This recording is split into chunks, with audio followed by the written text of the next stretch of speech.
Gente, vem cá. Deixa eu fazer uma pergunta para vocês. Você já foi na casa de alguém e você não foi bem recebido?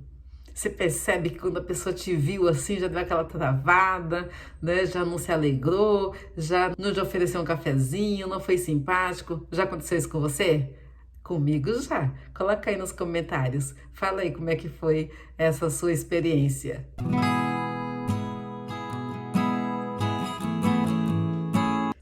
Tudo bem com vocês? Eu espero que sim. Se tiver, ó, dê um joinha aí. Se não, coloque aí também seu pedido de oração e junto nós vamos orar para que Deus possa derramar as ricas bênçãos dele sobre a sua casa. Falar em casa, hoje nós vamos retomar nossa série As Casas que Jesus Visitou.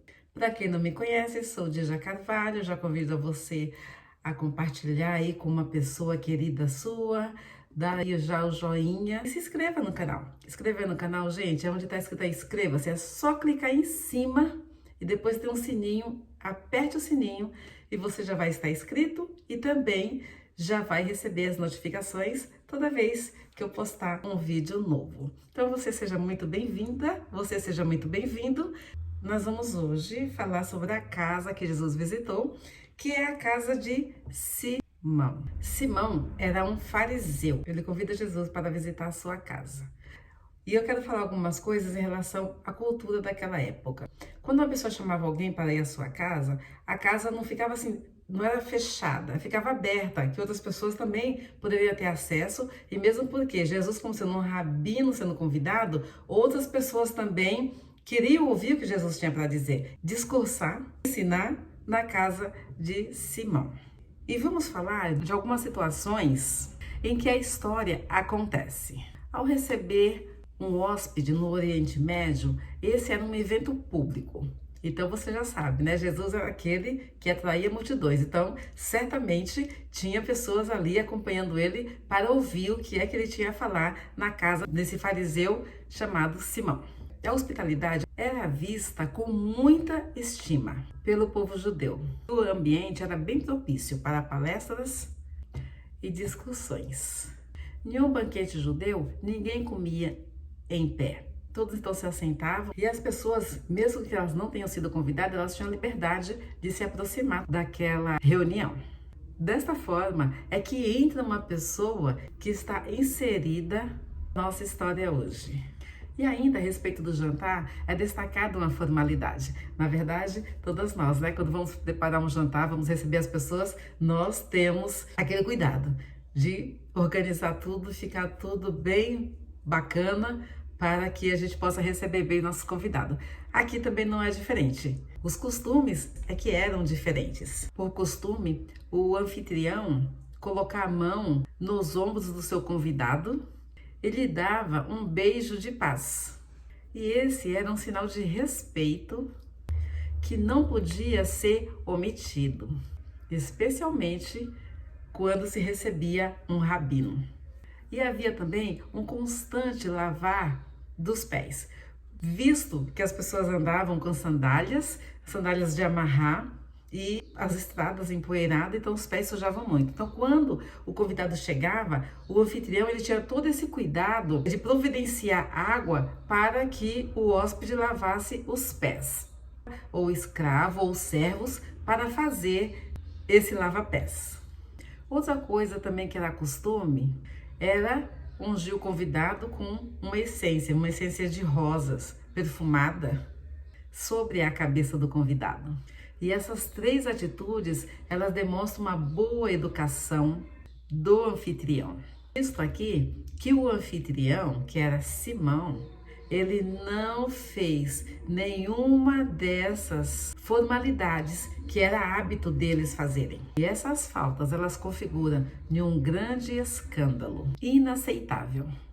E o teólogo Bailey, ele diz, comentário sobre o Evangelho de Lucas, que essa cena da história de hoje, ela é cheia de tensão, causada pelos atos, pelos acontecimentos daquela reunião, naquele jantar.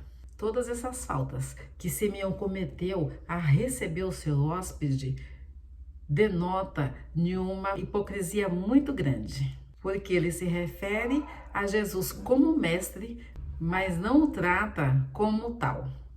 Sendo assim, Jesus ele foi publicamente humilhado.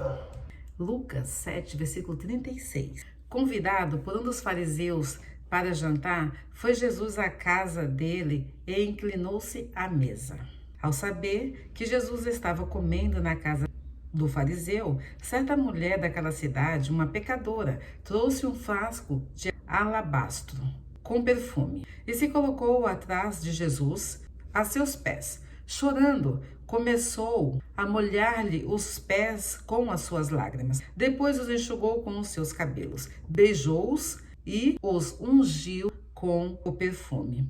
Ao ver isso, o fariseu que a havia convidado disse a si mesmo: segura aí. Esse disse a si mesmo: Jesus já está na casa, já tinha até se assentado, porque naquela época eles sentavam meio que assim reclinados, a mesa muito baixinha, e eles ficavam meio que em cima dos seus pés e os pés ficavam para trás. É nessa hora que essa mulher, como era um ato público, essa mulher então entra e ela fica atrás de Jesus e ela começa a fazer o que o texto está dizendo aqui.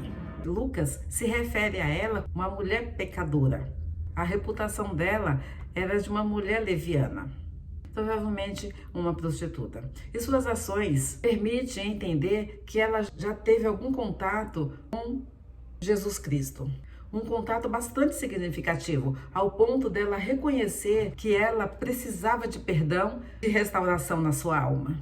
O teólogo Bailey continua a dizer que ela chorava por ver Jesus sendo humilhado pelas ações de Simão, o fariseu que havia convidado Jesus.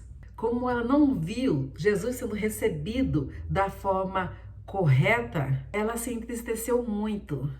A atividade de lavar os pés tinha um profundo significado no contexto judaico. E visto que os pés de Jesus não foram lavados, Jesus não foi recebido com um beijo, então olha o que nós aprendemos aqui com as ações dessa mulher. E nós podemos ver que entre o fariseu e essa mulher, que era chamada de pecadora, nós vemos a imensa diferença da ação de um e da ação do outro. Quando ela conhece a Cristo como seu Senhor, ela então se identifica como sendo a serva desse Senhor. O que chama a atenção é que ela utiliza o seu próprio cabelo para secar os pés de Jesus. Essa era uma ação significante, pois as senhoras judias, elas não soltavam o seu cabelo, só quem podia ver o cabelo dela solto eram seus próprios maridos. Para a mulher fazer isso, era um ato de humilhação. Por outro lado, essa ação, ela não deve ser vista com uma conotação de impureza, imoralidade, porque também foi um gesto de imensa ternura. Outra atitude que aquela mulher teve foi de beijar os pés de Jesus. Essa não foi apenas uma compensação pela falta do ósculo santo que o fariseu Simão não fez quando recebeu Jesus, mas um gesto público de grande humilhação e devoção. O outro teólogo, Rieneke, ele lembra que os súditos sempre beijavam os seus senhores, a sua autoridade. E falando nisso, eu lembrei de quando nós éramos ainda meninas, né, criança em casa, a gente pedia benção pai, benção mãe, e a gente pegava na mão do pai, na mão da mãe, e toda vez a gente beijava, sempre beijava a mão deles. Quando a gente era pequena, a gente fazia muito isso. Depois foi crescendo, aí só ficou benção pai de longe, né, nem pegava na mão mais. Os persas beijavam os seus reis, os romanos beijavam os seus imperadores e os filhos beijavam os seus pais. E ainda há mais uma ação da mulher, que a Bíblia chama de pecadora, que parece ser absurda, mas veja, a unção dos pés de Jesus com um unguento ou um perfume. E esse perfume usado por ela era um perfume muito caro. E diz os estudiosos que esse pequeno frasco de alabastro ficava pendurado num cordãozinho, que tanto ele perfumava, exalava, deixando ela cheirosa diante do que ela fazia. E o perfume que ela usa para ungir os pés de Jesus Isso mostra também que aquele perfume já não tinha mais valor para ela. Com isso, ela mostra que é uma ruptura, como ela era antes de Jesus e como agora ela se dispõe a ser depois que ela se declara serva de Jesus Cristo. A ação daquela mulher contrapõe completamente as atitudes e ações do fariseu. Aquelas ações do fariseu, ele também mostra que Jesus estava socialmente numa condição mais inferior do que a dele mesmo. E o ato da mulher atribui a Jesus honra de um nobre na casa de um rei. Simão não conseguiu enxergar nenhuma atitude da mulher como sendo uma atitude de amor, devoção, humilhação ou gratidão, mas conseguiu enxergar atitudes imorais. No verso 39, vemos assim: ao ver isso, o fariseu que a havia convidado disse a si mesmo: se este homem fosse profeta, saberia quem nele está tocando e que tipo de mulher ela é, uma pecadora.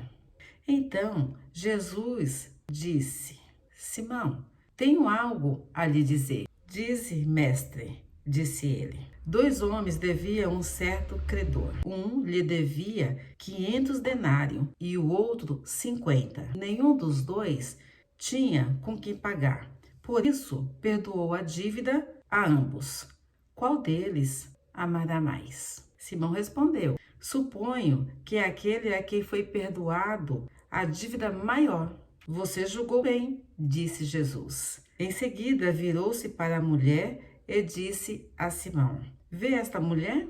Entrei em sua casa, mas você não me deu água para lavar os meus pés. Ela, porém, molhou os meus pés com as suas lágrimas e enxugou com os seus cabelos. Você não me saudou com um beijo, mas esta mulher, desde que entrei aqui, não parou de beijar os meus pés. Você não ungiu a minha cabeça com óleo, mas ela derramou perfume nos meus pés. Portanto, eu lhe digo, os muitos pecados dela lhe foram perdoados, pois ela amou muito. Mas aquele a quem pouco foi perdoado, pouco ama. Então Jesus disse a ela: seus pecados estão perdoados.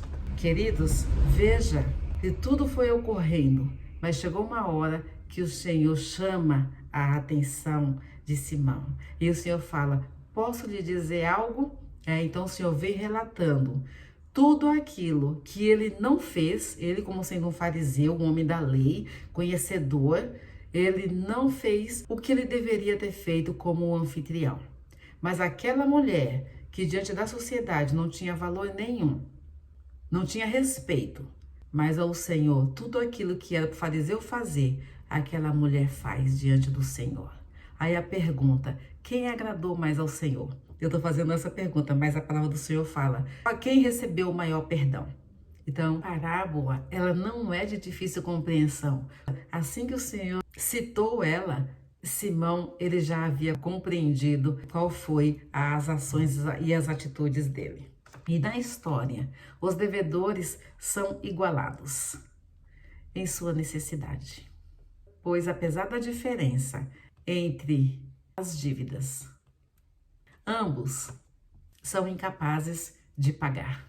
Porém, também são igualados pela graça recebida, pois ambos foram perdoados. Simão, a quem pouco ama, pois foi pouco perdoado. E de acordo com o comentarista que eu estou falando, que é o teólogo Bailey, ele fala que a fala de Jesus ele pode ser entendida da seguinte maneira: como se Jesus estivesse dizendo para ele: você, Simão, tem muitos pecados e você tem pouca percepção deles e não se arrependeu. E desta forma, você foi perdoado pouco. Quando Jesus começa a relatar as ações da mulher e Jesus compara com as ações de Simão, Jesus mostra que Simão ele era muito orgulhoso, arrogante, duro de coração. hostil, tinha um espírito de julgamento muito forte, pequena compreensão acerca do que realmente contamina, rejeição dos pecadores, insensibilidade, incompreensão acerca da natureza do perdão de Deus, que a falta de amor é fruto da falta de perdão, vindo da falta de arrependimento e resultado da ausência da percepção do seu próprio pecado. Enquanto isso, as demonstrações amorosas da mulher são uma evidência de ter recebido o perdão. O seu amor foi o efeito e não a causa do perdão que recebeu. A consequência e não a condição de seu perdão. O resultado não foi o motivo do seu perdão. A conclusão que nós chegamos, que verdadeiras evidências e prova do arrependimento, da conversão, é humildade, conhecimento de que Cristo, Ele é o Senhor. Um amor genuíno, demonstrado a Jesus. Entrega a Ele daquilo que ela tinha que era mais precioso. E o abandono da vida de pecado depois que ela encontrou Jesus. E essa foi a casa que o Senhor Jesus visitou. Ele entrou naquela casa, mas ele não foi recebido. Meu desejo é que quando esse vídeo chegar até a tua casa, que você possa receber esse amor, esse perdão de Jesus na sua vida.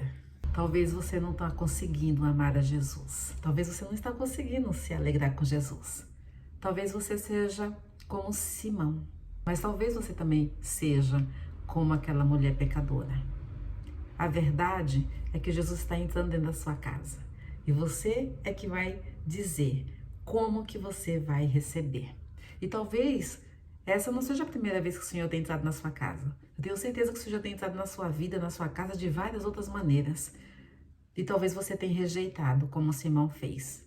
Mas na misericórdia, na infinita graça e misericórdia do Senhor, Ele está te dando mais uma oportunidade de você recebê-lo. Primeiro no seu coração.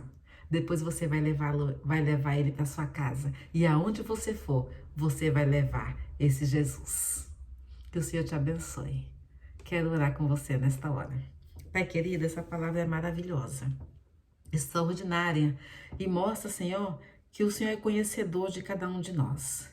Aqui mesmo sem palavras, ó Pai. O Senhor pode fazer a leitura daquela mulher, pode fazer a leitura daquele homem. E o Senhor, ó Deus querido, na tua infinita graça e no teu infinito poder, o Senhor pôde fazer a leitura de cada um deles. Assim o Senhor tem feito, Senhor, a cada um de nós. O Senhor consegue ler nossos pensamentos, o Senhor consegue saber o que passa na nossa mente, o que está no nosso coração. Ó Deus, e obrigada porque essa palavra nos revela que o Senhor faz a leitura de cada um de nós. E que neste vídeo, Senhor, cada um possa refletir e ver, ó Deus, quais têm sido as suas ações em relação ao Senhor, o que cada um tem oferecido a Ti, ó Pai. E se o Senhor tem aceitado o louvor, a adoração, o comportamento de cada um de nós. Obrigada, Senhor, porque a Tua palavra ela revela aquilo que está em nós que não Te agrada e que nós possamos, Senhor, pelo poder de Cristo Jesus, através do Teu Santo Espírito, sermos moldados à Tua semelhança. Obrigada, Senhor, por mais esse vídeo, por mais essa palavra tão maravilhosa, enriquecedora, Senhor. Nós Te louvamos e Te agradecemos, no nome do Teu amado Filho Jesus Cristo, nosso Salvador. Amém. Querido, palavra linda, né? Eu me emocionei demais com ela, porque maravilhosa, falou muito ao meu coração. Que Deus te abençoe. Vamos encerrar aqui e até o próximo vídeo, se o nosso Senhor nos permitir. Beijinho no coração e tchau, tchau.